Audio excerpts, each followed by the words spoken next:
Doors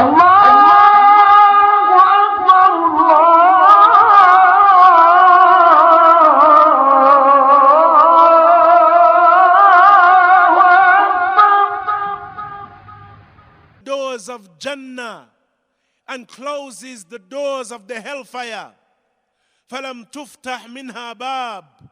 As Allah Azza wa Jal, as the Prophet ﷺ mentioned in that Hadith Qudsi, that indeed Allah Azza wa Jal during Ramadan, He mentioned Sufidati shayateen.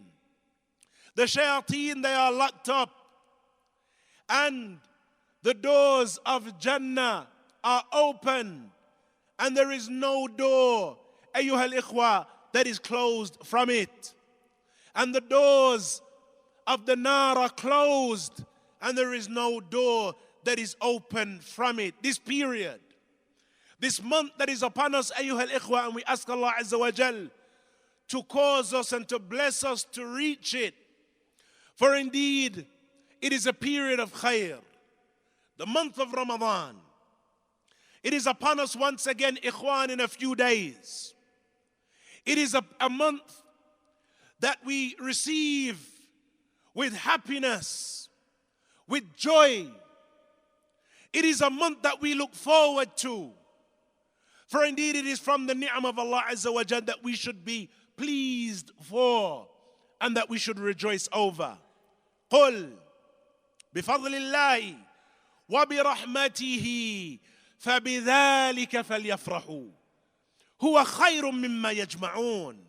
Allah Azza wa Jal has mentioned, say, by the virtue of Allah, the fadl of Allah and His mercy, it is by His virtue and mercy that you should yafrahu, that they should be thankful for and rejoice for.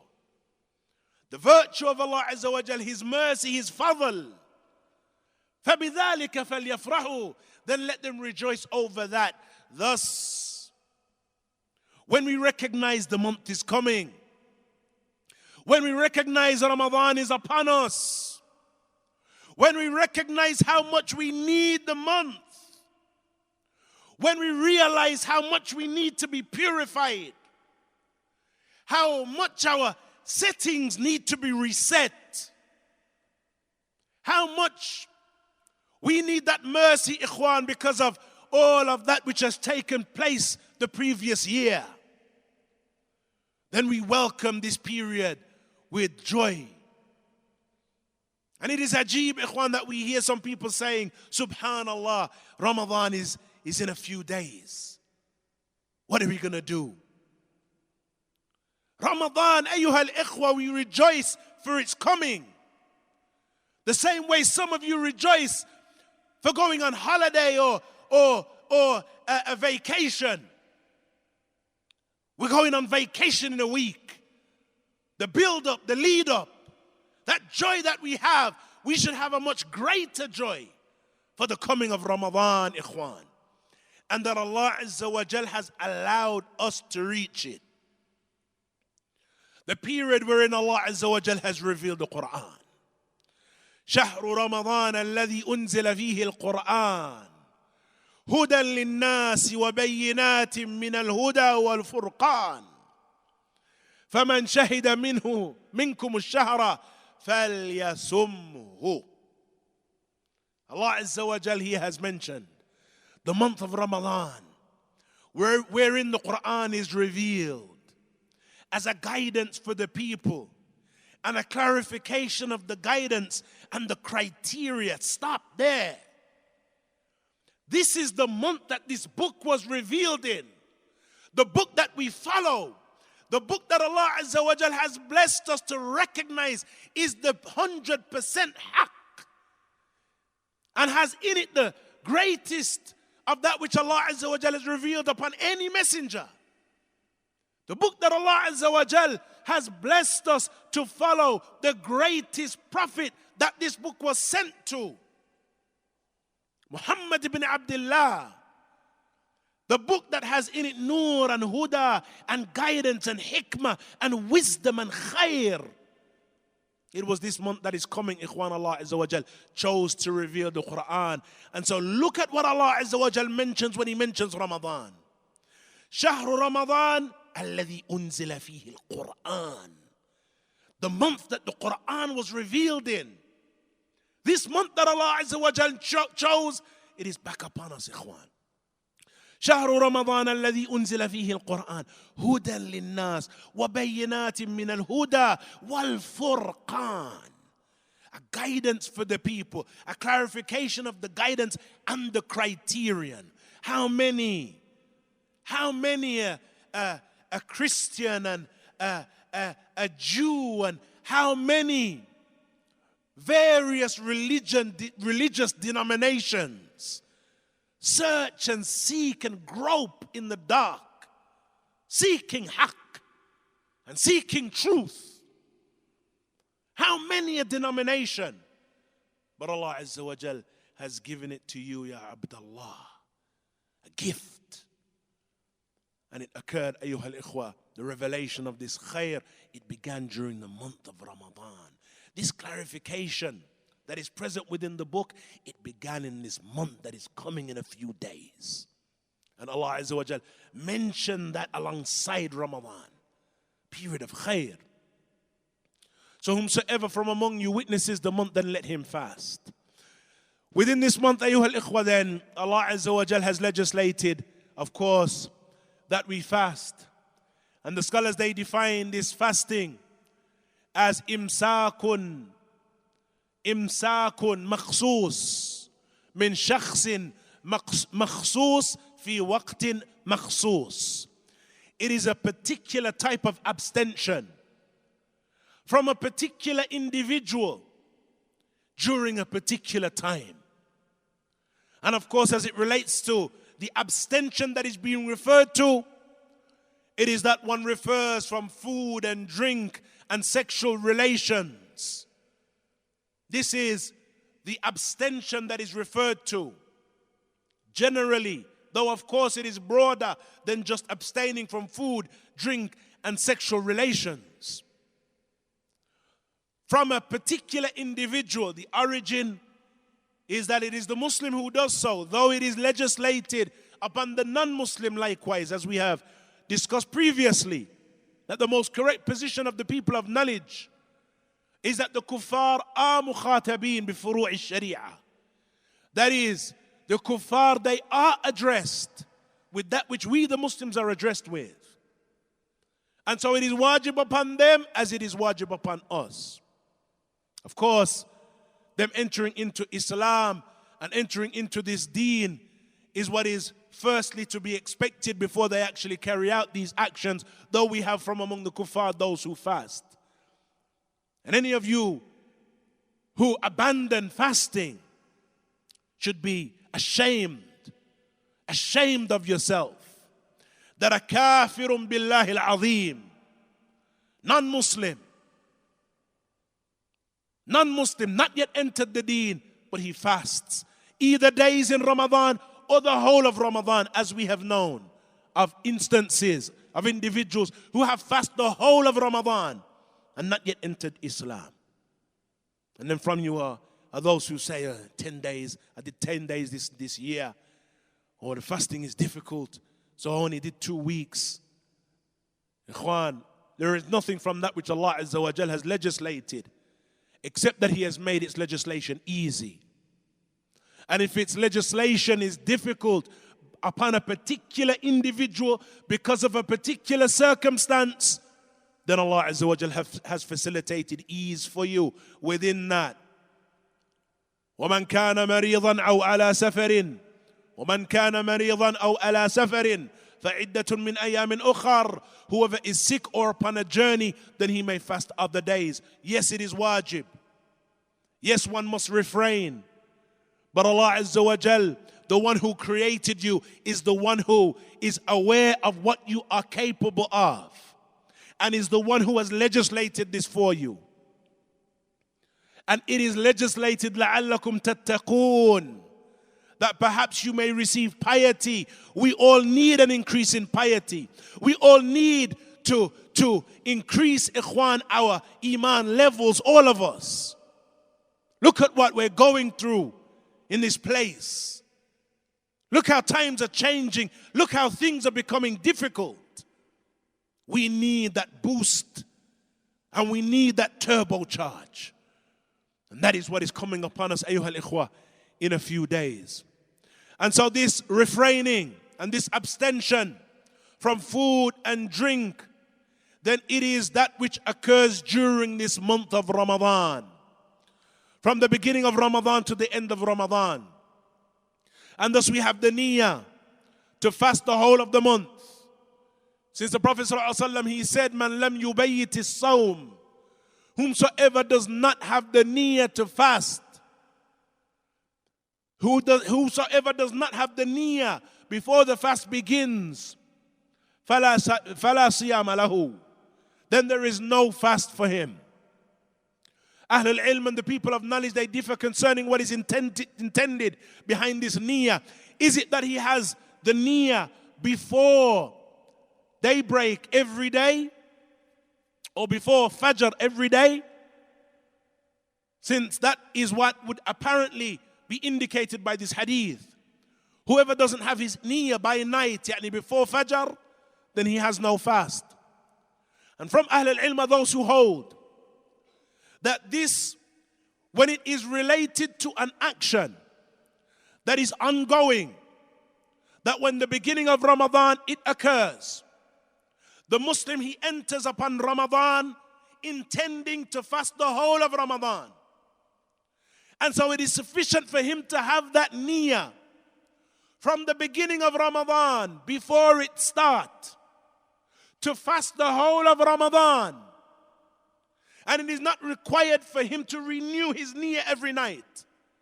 Since when Ramadan was approaching, his niyyah was to fast all of it. And so he has his niyyah as Ramadan approaches. Ahlul ilm, they mention from them, Shaykh al-Islam ibn Taymiyyah, when he takes his suhoor, this is his niyyah. He has the niyyah to fast. And thus, this niyyah, ikhwan, must be with us prior to the beginning of Ramadan. We intend to fast it. Allah Azza wa Jal mentions, فَلْيَسُمْهُ, let them fast it, يعني all of it. Not a day here and a day there. Let them fast all of it, and that is wajib, compulsory upon all of you, except those who have an excuse. It becomes binding upon the believer once he comes of age. And that is that he either reaches the age of 15, or that pubic hair begins to grow, or that he has a wet dream, or in relation to the female, an additional affair, and that is that she begins her menses. If any one of these four occur with any youth, then fasting is wajib upon him. Wajib. It is not an affair that is optional. It is now wajib, as it is upon the grown adults. It is an excuse, or there is an excuse for one to refrain from fasting if, as we mentioned previously, they are sick or upon a journey. Any individual that is sick, any individual that is upon a journey, then Allah Azza wa Jal has facilitated ease for you.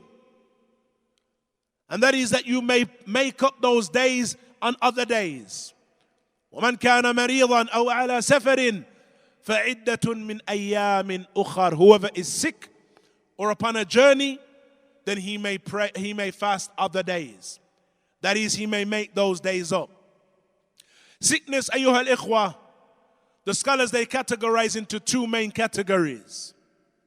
The marad, yurja bur'uhu, wa maradun la yurja bur'uhu. The sickness that one expects to be cured from and to heal from. And the sickness that one does not expect is going to pass. Yani a terminal illness.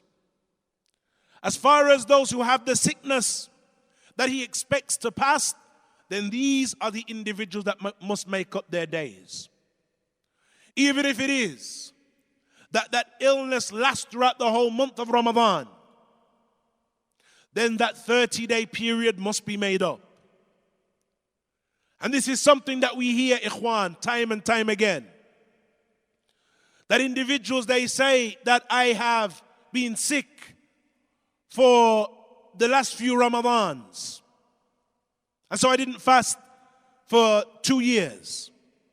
Didn't fast for 3 years. Can I just expiate for those days, for those years? Allah Azza wa Jal has not legislated expiation except for the one who does not expect to be cured from his illness. That is as it relates to the sick person.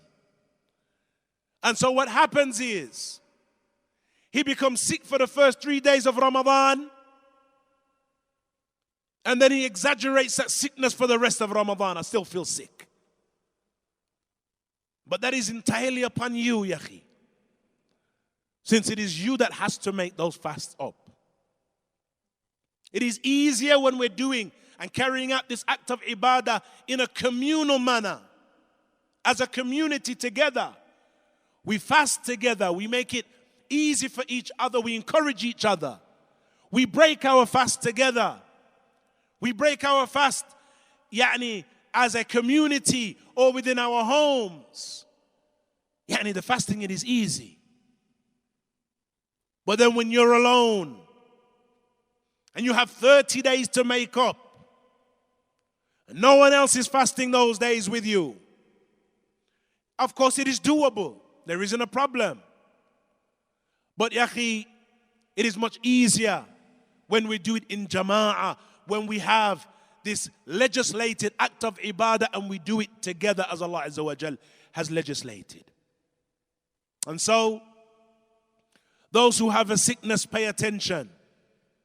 Of course, if you have to take medication, and it is imperative that you do so, otherwise your sickness will increase, you have an excuse. As far as the women who are upon their menses or postnatal bleeding, then it is haram for them to fast. Haram. Menses or postnatal bleeding. And as far as those women who are breastfeeding, then what is most correct is that it is upon them to fast, to feed for the days that they do not fast, for the days that they break their fast due to breastfeeding or pregnancy. And that was the position of Abdullah ibn Abbas radiyallahu anhuma in relation to the ayah, وَمَنْ كَانَ مَرِيضًا أَوْ عَلَى سَفَرٍ فَعِدَّةٌ مِّنْ أَيَّامٍ أُخَرٍ وَعَلَى الَّذِينَ يُطِيقُونَهُ فِدْيَةٌ طَعَامُ مِسْكِينٍ. Allah Azza wa Jal mentions, for those who are sick or upon a journey, then they must fast a number of other days. But for those who are able to fast but do not do so, then they must pay the fidya of feeding a poor person. And so this ayah in the beginnings, when fasting was initially legislated, you had the option. You could fast if you choose, or you could leave the fast if you should so choose. But if you left the fast, you would have to feed a poor person for each day that you didn't fast. Ibn Abbas radiyallahu anhuma, he mentioned that this was abrogated except for the shuyukh, as occurs in one riwayah, ash-shaykh wa shaykha, the elderly man or woman who has an inability to do so because of his elderliness and his age or her age, and for the hubla, and for the women who are the women who are breastfeeding, the hubla, the pregnant woman, and for the breastfeeding woman. So Ibn Abbas radiyallahu anhuma, he mentioned that this affair has been abrogated except for three, except for the elderly person who is unable to fast, except for the breastfeeding woman, and except for the woman who is pregnant. What is present within the verse? وَعَلَى الَّذِينَ يُطِيقُونَهُ فِدْيَةٌ طَعَامُ مِسْكِينٍ. Whoever is able to fast but does not do so, then they must pay the fidya of ta'amu miskin, feeding a poor person. That is all that Allah Azza wa Jal has legislated. And so, the woman who is breastfeeding or pregnant, then she has this option. This month then, ayyuha al-ikhwah, a month that Allah Azza wa Jal has legislated for us to increase in this taqwa, to increase in this khair. A month that Allah Azza wa Jal, every night within it, individuals are freed from the hellfire. Freed from the hellfire every night. Ikhwan, this is far greater than receiving the greatest riches in the dunya. If I were to say to you every night in Ramadan, someone receives 500 billion pounds. There's one Muslim who will receive it every night. Somebody. How much excitement would we have for the coming of Ramadan? How much enthusiasm for this period where I could become a multi-billionaire? But that which is far greater, every night.